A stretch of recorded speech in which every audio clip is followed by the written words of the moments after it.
ridicule, faible, trahi, mauvais, mal aimé, sans espoir.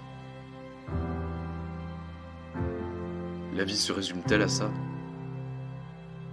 Ma vie doit-elle se résumer à du malheur? Non, car le bonheur est ta mission. L'amour, ton objectif, et la joie, ton carburant. Pas pour moi, te dis-tu? Pas après ça? J'ai trop espéré pour si peu de résultats. J'ai l'impression que Dieu ne veut pas de mon bonheur, que je suis impuissant face à ce monde. L'amour serait une faiblesse, la joie une illusion, et le bonheur inaccessible. Le Seigneur de sa bouche t'a promis la consolation pour les larmes que tu verses. Il veut enlever de ta tête et de ton cœur les mensonges qui empoisonnent ta vie, et t'empêchent de goûter pleinement le bonheur qu'il a préparé pour toi. Déjà, ce n'est pas parce qu'une porte s'est fermée pour toi que c'était celle que tu devais prendre. Tu as été façonné par ton Père pour le bonheur, et ne peux te conformer à ce qui ne te permet pas de t'épanouir. Était-ce réellement la voie faite pour toi si la porte s'est fermée? Les épreuves de foi seront nombreuses dans ta vie. La patience, non, ce n'est pas un acte passif. La patience se fait dans l'espérance et non pas dans la douleur. Continue de persévérer dans les épreuves avec joie, car Dieu a déjà gagné pour toi, par sa mort sur la croix. La seule certitude que tu dois avoir sur ta vie, c'est qu'elle mène directement au bonheur, le tien comme celui des autres. Tu as tant à apporter au monde par ton histoire, tes talents et tes valeurs. Ne cherche pas à prendre la place de quelqu'un, à te conformer à ce monde. Jésus est venu sur terre pour apporter l'amour et le bonheur. Son seul objectif est et sera toujours de rendre ta vie et celle des autres meilleures. Et il compte sur toi pour poursuivre son œuvre. Pour apporter à ce monde des joies qu'il ne pourrait connaître autrement que par tes actes, tes engagements et tes œuvres. Il y a plus de bonheur à donner qu'à recevoir, et la moisson est abondante.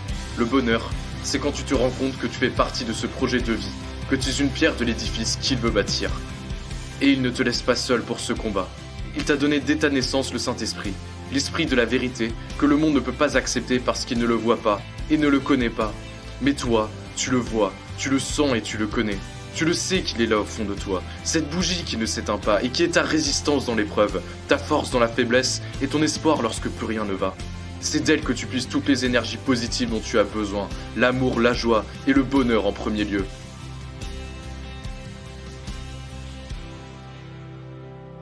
Jésus dit, « Celui qui croit en moi fera aussi les œuvres que j'ai faites, et il en fera même de plus grandes. Tout ce que vous demanderez en mon nom, je le ferai, afin que la gloire du Père soit révélée dans le Fils.